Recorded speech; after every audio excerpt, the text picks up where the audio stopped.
Samajwadi party के प्रमुख अखिलेश यादव का बयान, जाति जनगणना सबका साथ सबका विकास के साथ सामाजिक न्याय का रास्ता है। समाजवादी पार्टी के प्रमुख अखिलेश यादव ने जाति जनगणना को लेकर बयान दिया है। कहा कि जाति जनगणना सामाजिक न्याय का रास्ता है। जाति जनगणना सबका साथ सबका विकास का रास्ता है।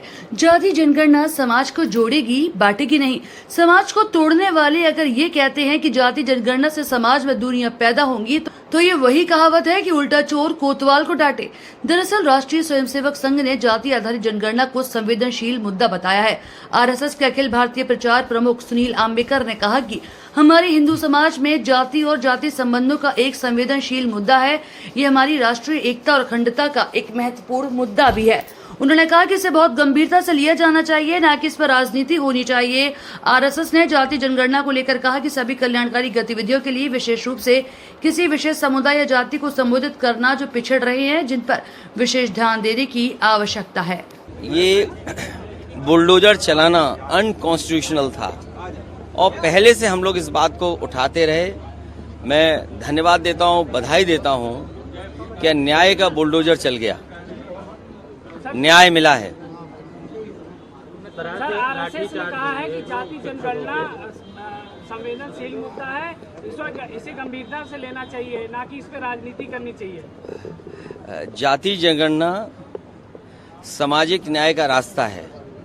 जाति जनगणना सबका साथ सबका विकास का रास्ता है और जाति जनगणना से समाज जुड़ेगा, समाज बटेगा नहीं। और जो लोग बांटते रहे हैं, जो समाज को तोड़ते रहे हैं, वो लोग अगर कहें कि जाति जनगणना से समाज में दूरियां होंगी, ये तो वही कहावत हुई, उल्टा चोर कोतवाल को डांटे।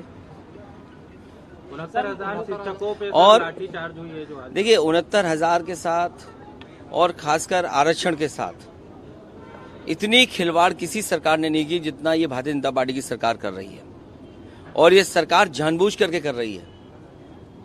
69,000 बच्चों का पहले तो हक मारना और जब न्यायालय के माध्यम से उनको हक मिलने का रास्ता मिल जाए, उसमें भी रोड़ा अटका रहे हैं।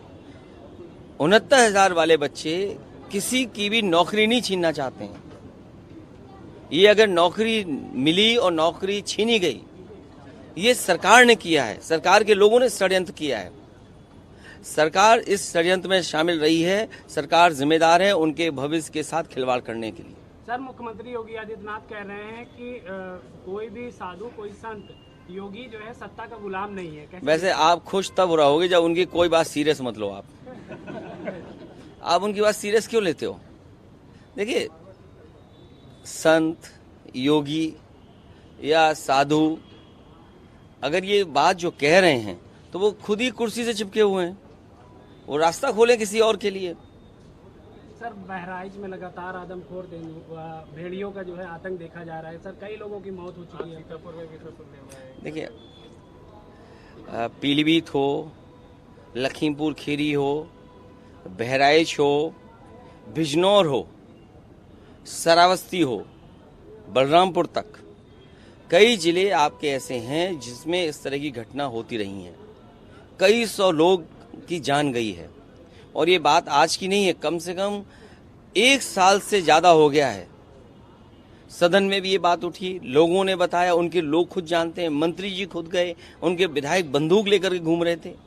सोचो, उनके ही विधायक अगर बंदूक लेके घूम रहे हों तो सबसे कह दो विधायक बंदूक लेके घूम रहे हैं और विभाग उन्हीं के पास है, सरकार उनकी है।